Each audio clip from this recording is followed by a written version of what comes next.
It's been almost a month at time of writing since Fire Emblem Three Houses has come out. In that time, I've completed 2.5 routes, spent over 120 hours in the game, and had an absolute joy doing so. There will be footage from after the time skip. No supports or story will be discussed in this video. This video will be talking about gameplay and gameplay alone. But what do I categorize as gameplay? For me, gameplay in Three Houses falls into three major categories: the monastery, classes and tutoring, battles and maps. The focus of this video will be on the monastery, classes and tutoring. Battles will be in part 2. I will be very critical when talking about these things, but I want to say right off the bat that I love this game. It may very well be my favorite Fire Emblem game of all time, and one of my favorite RPGs ever.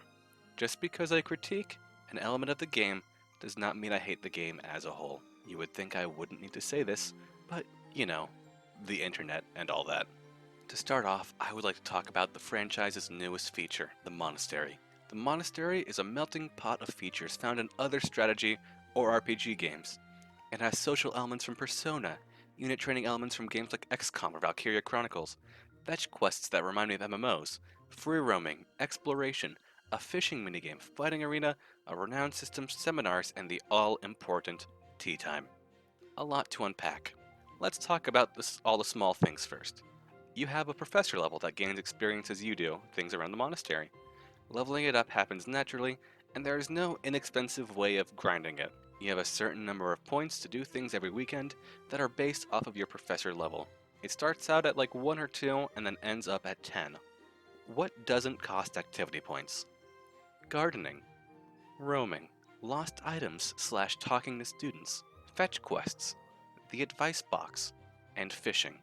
Out of all those activities, I spent the most time gardening. Gardening is a great way to earn flowers for students, food for the dining hall, as well as stat boosters for your units. You can enhance your flowers when you plant them, and the quality of the crops you will get afterwards is shown by a little wheat thing in this box. There is no reason not to garden every time you explore. Roaming around is fine. You can find lost items and return them to students for support points with them. Even support points with students not from your house. I dislike this feature. You essentially find a glowing blue particle effect while strolling around. Pick it up, and it's an item. Something like used lipstick, or a needle, or a deadly poison. It's then your task to figure out which student said item belongs to. The reason this is an awful mechanic is there are too many lost items for too many students, and some lost items feel like they could go to multiple people. For instance, I had a brush that belonged to someone that loved horses. My first instinct was to give it to Marianne, because she loves horses, had a strength in writing, a personal skill for being around animals, and supports describing how much she enjoys caring for them. That was completely wrong. There is no penalty for being wrong. They just say it doesn't belong to them, you exit dialogue with them, and you can try again. This led to, in some cases, me going through every single lost item with a single person just to see if I had one for them. That's what this dissolves into. Either spamming every item on one person until eventually you get the right item, or grabbing your phone and looking up a guide. The system barely adds anything, and feels like an excuse to make players run around the monastery, exploring every month for those sweet 2 arrows and a heart in a box portrait thing. Other than that, you can speak to students and faculty while exploring. They usually have a bit of flavor text, sometimes with a small dialogue choice. I enjoy doing these, seeing all the different character reactions. Fetch quests are a thing. That's all I can really say about them. Deliver a letter from person A to person B. Another quest has person C wanting an item that you have to find, and the item is always highlighted on your map. I stopped doing these over time as they never added anything to the story or the actual characters. There's an advice box you can go to, where a character will ask a question. You have to guess who is asking the question, and then guess what answer you think they want to hear. That's right, think, not what you think the best answer is, the answer that you think they would like most. An advice box should be for giving actual advice, but no, our students are apparently so fragile, their egos are just so fragile, that they have to send in advice questions expecting to get their beliefs reaffirmed. You can also fish. It's a good way to get your professor level up, and a fun enough minigame. I usually stopped fishing after the time skip as I had gotten everything I could need from it. There's just not a whole lot once your professor level is maxed out. You can still get cooking materials from fishing, or you can still get fish that you can sell for money, but overall I just don't feel like it's worth it after a while. Now, what else? The Renown system. Renown sort of fits into this category, as it's something you can only do when you go exploring. Flame will give you a quest to repair some statues, and once you do, you can upgrade your entire class.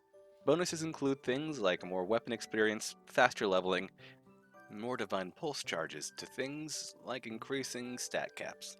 This also carries over to New Game Plus, which is a nice addition. It's not necessary to use the Renown system, but it does make training your students different weapons and skill ranks far easier. It also makes them level up faster, which is a good thing. The way you get Renown is through doing the side quests and other battles and stuff I talked about earlier. Don't worry about grinding it, it's something that'll just happen over time. I don't think you can grind it. I didn't find a way at least, but I'm not sure. I didn't really care about Renown that much. That's it for free activities you can do while exploring the monastery. But what about activities that cost points? Those activities are as follows: eating food, choir practice, cooking, training Byleth, fighting tournament, and tea time. There are a lot of things competing for your valuable activity points. The points start out low around 1 or 2, and very quickly go up to 10 activity points, increasing with your professor level. It may seem like you have a lot to do with your points, and that you may struggle to fit it all into a single day of exploring, but that's not the case. First, let's discuss what each activity is. Eating food. Now, eating food is the most overpowered thing in the game. You can pick 2 students to eat with, and all 3 of you build up support points with one another. In addition, it maxes out their motivation for the week. Motivation is crucial to training your students and will be discussed in more detail later on. Eating food is the best way to boost motivation in the entire game, and I usually spent most of my activity points eating with my other students. With the amount of food I made Byleth eat over the course of a single playthrough, I'm surprised he didn't get extremely overweight. Every Saturday, the dude ate like 5 full meals. Choir practice is something I don't think does enough. You and 2 other students can get a minuscule amount of both faith and authority experience. I didn't find much use for this and dropped it entirely after a few tries. Cooking works sort of like the Fire Emblem Fates kitchen, where you pick ingredients to cook stat boosting meals. You only need to do this once per month and the buff will apply to all battles done that month. Getting ingredients is pretty easy, and having plus 3 HP or plus 1 speed on all of your units makes battles much smoother. I usually cook at the beginning of a month if I have a spare activity point, or if I plan on doing a lot of battles that month. Training Byleth is something that is crucial to having the kind of main character you want. I neglected it my first playthrough, and ended up using swords and swords alone. Training costs an activity point and boosts a skill of your choosing. The skills you can choose to boost depend on who does the training. It is mandatory to train Faith and Reason if you want to use magic. It's the same with riding, flying, and heavy armor, at least until you can get a class that uses one of the things I just mentioned. At the start of the game, it's hard to justify spending an activity point training yourself, which may leave you stuck in a class you don't want. Once your professor level increases, it's far easier to customize Byleth. I think this issue could be fixed with more character customization options at the beginning of the game. Picking a stat you're good in and a stat you're bad in, as well as a preferred weapon type, or even 2 weapon types. This would allow you to play Byleth how you want from the beginning of the game, without sacrificing valuable activity points. Hey, this is Tom from the future, coming in here after recording to add one more thing I literally just thought of. What's stopping Byleth from spending time training with someone to boost, say, his authority, and then using Divine Pulse so that no time was lost at all? Would he still keep his ability? Like, realistically, if he learned how to ride a horse, he wouldn't forget it by going back in time because he still remembers learning to ride a horse, right? Does that make sense? Anyway, back to the video. Fighting tournaments are something else you can do once a month, much like cooking. Every month there's a different weapon tournament and you can enter in one of your students. And if they win, they get a prize. It's fun, and it's incredibly broken and easy to cheese. The most crucial thing to know about this is that the student that you choose, their class stays the same during a tournament. So if you're like me, you may make the mistake of throwing a Wyvern Lord Claude into a bow tournament and watching him get one shot. Thanks, Claude. Couldn't leave your Wyvern at home? On the other hand, if you're smart, you can just enter an Armor Knight into all of your tournaments. Bow tournament, Armor Knight. Swords, Armor Knight. Axes, Armor Knight. Magic, maybe not an Armor Knight this time, but magic tournaments are always free wins, as most of your mages will have very high resistance. The problem with the Armor Knight strategy is that you have to win within 4 rounds of combat, or it's an automatic loss. So if you end up missing because Dado isn't good with swords, it doesn't matter that the enemy did 0 damage to you, you still lose. It feels weird, but I understand why they put this in for balance reasons. At the end of the day, it's a fun once-a-month distraction that can get you nice rewards and some extra money. If you have a unit that can handle the arena, there's no reason not to do it. And finally, the most important activity of all, tea time. You can invite any of your allies to tea, and it is something, alright. It starts with picking your tea. Every student has a favorite tea, and will say something if you get that tea right.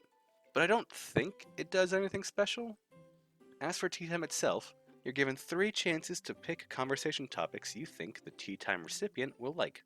If you get those 3 right, you have to pick a response to something that they say. What response works and what response doesn't feels completely random. For example, Felix says the room feels peaceful. Do you nod, blush, or laugh? If you said laugh, you're correct. If you manage to get everything right, you get to ogle your students, moving around and getting a good look at their model. You can press a button to have them make some noises for some reason. In addition, they have 2 different lines of dialogue depending on where you press that button. And that's tea time. You can give them gifts after a perfect tea time, but I don't think there's any special benefit to that. You can still just give them gifts while you're out in the monastery at any other time, so it feels weird to have the option here too. Now, what do you get for tea time? You always get support points with the person, even if you fail completely. If you do well, you can get 1 charm, do super well, and both you and your tea time date get 1 charm, as well as twice as many support points. If you really like looking at waifus or Raphael, go for it. I wouldn't ever use an activity point on it, but during someone's birthday, you can take them out for tea for free, so I guess it's okay then. Otherwise, 1 charm and some support points are not worth it. So to recap the activity point activities, eating is overpowered. You have 2 things you can and should do once a month in cooking and the tournament. Training your professor is mandatory for branching out into other classes, and tea time / choir practice are pretty much useless. I wish there was one more activity that cost points and was worthwhile doing, though I don't quite know what it would be. Maybe something akin to the Path of Radiance bonus experience system, where you can pick a student, train them one-on-one, giving them a bit of extra experience to push them over into the next level. Something like that may be good. Now, all those paragraphs of discussion, that's just for the exploration part of the monastery. Luckily, the other parts are much easier to describe. Going down the list, let's go to the battle option. This is pretty self-explanatory. You spend your free day battling. You can do up to 3 battles in hard mode depending on your professor level. Paralogs can show up with a green exclamation point, and paralogs are different from skirmishes in that they have some story to them, unique conditions, and require certain characters. They usually also have pretty good rewards. Sometimes a red exclamation point will appear.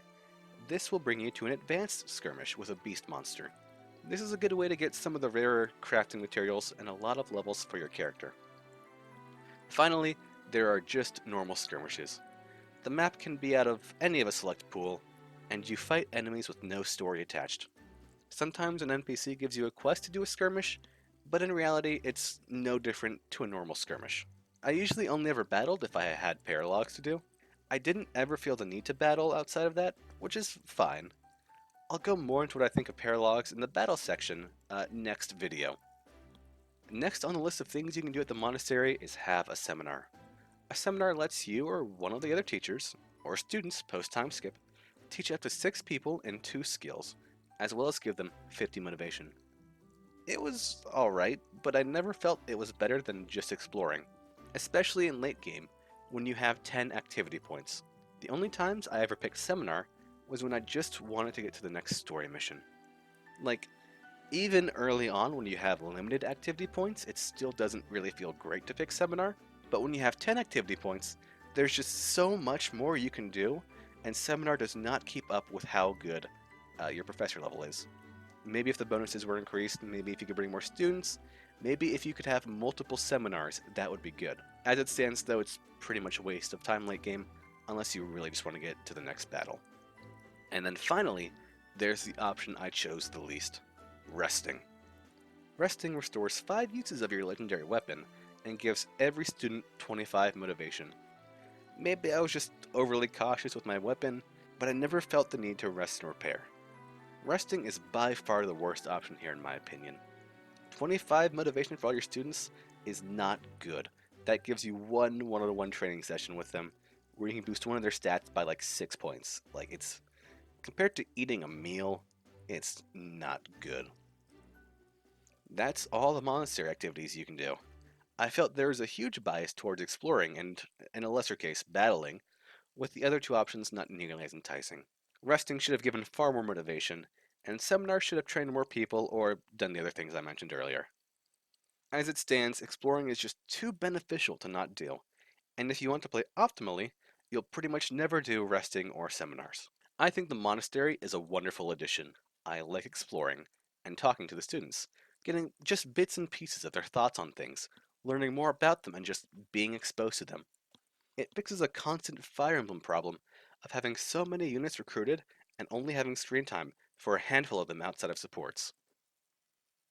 Now let's move over to talking about classes and tutoring. Every week you have the ability to plan out what you want your students to study, tutor them one-on-one, or assign them to group projects.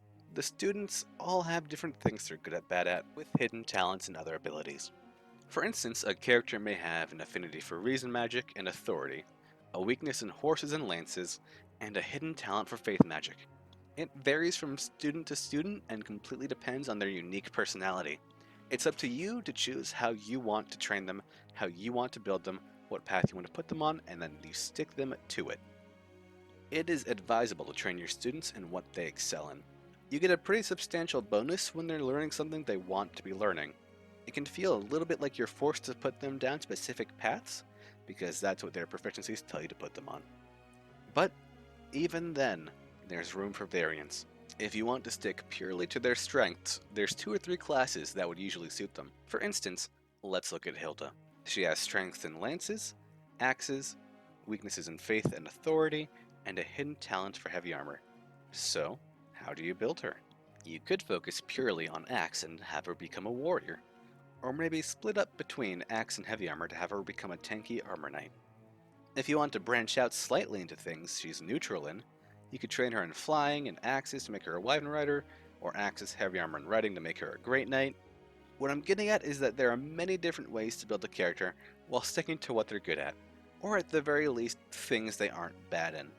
The system isn't nearly as constricting as I thought it would be, especially compared to other Fire Emblem games, where people are usually given a class and maybe 1 or 2 promotions. Now, the act of training itself can be a little repetitive. You pick the trait you want to boost and pay 25 of that student's motivation, and they get some experience at it. Sometimes you train them even better and get more experience.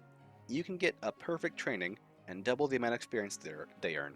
In addition to doubling the amount of experience that they earn, once per week you can give them 25 more motivation, being able to train them 5 times a session if you get a perfect.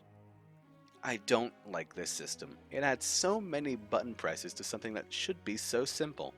I would rather have training give them a flat rate with no chance to get a random good or perfect, and have the option to train them up to 4 times at once. So instead of selecting Axe 4 separate times, you could select Axe once, and then select the amount of times you want them to train in it. It may not seem like a big deal to select Axe each individual time you want to train them, but with how many students you can end up tutoring, it's a lot of extra time spent pressing the A button and waiting. So to summarize, increase the amount of experience gained from tutoring, and give an option to select how many times you would like a certain attribute to be trained right off the bat. At the end of the day, this is a nitpick, but nonetheless I think it should be mentioned. The other activities are far easier to explain. Group projects have you send 2 students out to do something like work in the stables, sky patrol, or weeding. Obviously, stables increases your horse skill, sky patrol increases flying, and weeding increases heavy armor. I don't know what kind of weeds the monastery has, but they sound like a nightmare if you have to wear heavy armor just to weed. The other thing you can do is set goals. Goals are just 2 things you want your student to focus on, and they will earn experience for them at the end of the week. Alternatively, you could pick 1 skill, and they'll learn it 50% faster. Some students will come up to you and ask if they can change their goals to be something else to align with a certain class. This doesn't always work well, since I had numerous occasions of students asking me to change their goals into things they were already learning. Overall, I like the downtime between battles spent tutoring and training my students. It reminds me of a more in-depth bonus experience from the Tellius games, and I think this feature should be in all future entries of the series. Maybe more streamlined with a few tweaks here or there, but I love the general idea. Now, training is all well and good, but what are you training for? To help them graduate into a different class, of course. Classes are this game's biggest strength and biggest weakness, in my opinion. You can change your class at levels 5, 10, 20, and 30. Your level does not reset on changing class, and I like that feature a lot. Classes have their own little EXP bar that levels up as your students fight in that class. Once it maxes, you get a passive skill. Sometimes it's +2 magic, sometimes the new combat art, sometimes it's something else entirely. You only have 5 skill slots, and they can be slotted in and out while not in combat back at the base. Skills range from being pretty useful, like +1 move, magic range, getting 30 of wood while waiting, to things like seal movement and seal magic, which isn't that great in this game. But, you get the point. Good skills, bad skills, like every game. The problem is that, unlike past games with skills, namely Fates and Awakening, in those games when you learn to skill, even in the middle of combat, you are given the option to immediately equip it. That is not the case with Three Houses. This leads to situations where I get a new skill mid-combat and want to equip it, but I am unable to. It can be pretty annoying, but isn't a huge deal as long as you remember to change them once you get back from the battle, which I am not embarrassed to admit I forgot a few times. It's the same with combat arts, taken from Shadows of Valentia. Instead of taking health like they did in that game, they take weapon durability, which I think is a wonderful change. Combat arts are also extremely varied and useful. Some arts add 1 bow range, some add a ton of crit at the cost of hit, some just increase damage. There's some variance there. Most combat arts don't allow you to attack twice, which is fine, considering they take up so much durability. It leads to some interesting scenarios, where you have to weigh like a 74% chance to hit, or using 4 durability in a weapon art, with a 100% hit. Lots of micro decisions like that make this far more interesting. Again, weapon arts are something I hope to see in every Fire Emblem game from now until the end of time. I think it's a system that can be wonderfully expanded on, and it adds a lot of tactical decisions to the gameplay. Now, cast your mind back a few paragraphs to when I said classes are this game's biggest strength and weakness. There are so many classes, and they feel unique and different. The problem is, despite there being a lot of classes, the way they're structured is weird. What I mean to say is that there are 4 tiers, starting from novice, going to intermediate, advanced, and then finally, master. The way classes are designed, advanced feels like the final stage for many classes. There aren't enough master classes for every playstyle. A lot of master classes feel like a good fit. Wyvern Lord, Falcon Knight, War Master, Gremory all feel like wonderful master classes. They make sense, and they have just a clear progression path through them. There are also some odd master classes. The one that springs to mind is the Mortal Savant, which is the only sword-wielding master class, and for some reason they also use magic. They need a B+ in Reason Magic, which is a little weird for the only sword master class. So if you were hoping to build an assassin character with a bonus sword, congratulations, your class line ends at Advanced. That's not necessarily a bad thing, but it always feels bad when you don't hit the final tier of any progression system, even if by design. It feels like the developers designed it so it would be okay for classes to end at Advanced, and for Master to feel more niche. That is, they feel niche unless you're a Pegasus Knight, which for some reason doesn't have an advanced class. Straight from intermediate to master, not even touching advanced. Little side note that I found weird. There's DLC coming down the line, and I hope that they add more master classes. Even if the game was designed with stopping at advanced for most builds, it just feels bad. Gamers want to reach the top of their progression system. They want to become the best class. And to tell them to stop at below master, most people are going to find that kind of weird. This is also a good time to mention that there are gender-locked classes, which I believe is one of the stupidest decisions of the game. Some classes are locked to male, such as Grappler, Hero, War Master, Dark Mage. Some are locked to female, like Pegasus Knight and Grimory, and I really don't like this. Fates already broke down the class barrier between genders. I want my Hilda to be good at punching things and using an axe, and I want a class that fits it. I want to make a male character a Grimory and focus on both light and dark magic. You can even see some NPCs breaking the gender lock class rule, such as the War Master in this chapter being a woman. If the DLC doesn't fix this, then I hope that the next game removes gender locked classes. I don't think there's any reason for it, and it stifles class creativity, which is the most important part of this game. Now, people call this an easy Fire Emblem. It's not because the maps are easy, or the enemies aren't strong enough. No, it's because of how much overpowered shit you can use on your team. Let's list it. 1. Magic. You have a certain number of magic uses for a spell, but this is never an issue once you get to the second tier of promotion. I never ran out of spell uses once I reached my second promotion on a mage or healer. Some of the more niche spells like Thoron or Dark Spikes or Luna, like those didn't really have as many, but even still I never had like an issue of running out of them. Also Siege Tomes, but I think only like Dorothea and Hanneman have Siege Tomes. I wish more characters had like the long range Siege Tomes. Most enemies don't have a lot of resistance, so you do insane damage. In addition, there's a lot of range boosting trinkets you can equip, turning your white-haired lolly into a tactical long-range nuke. Number 2. Bows. Close Counter is unlocked at C rank for bows, which is something that's very easy to achieve. Bows have a high might, a lot of uses, and a lot of range. There is zero downside to having a bow equipped on player phase. Finally, mounted units. Ooh, mounted units. Flyers and Cavalry. Not only are they no weaker than any other class, not only can they dismount whenever and remount whenever, negating all effective weapon types, not only are there a plethora of shields with zero weight that negate those weapon types, not only do they have insane movement range, they can also move again after attacking.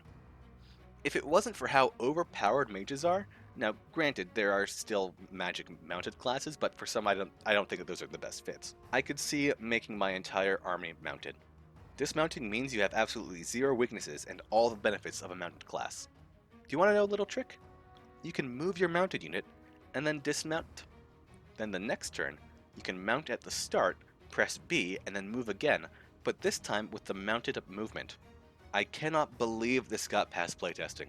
Wyvern Lords are the most broken thing in this game. Flying units in general can get up to plus 30 avoid when they wait at the end of their turn.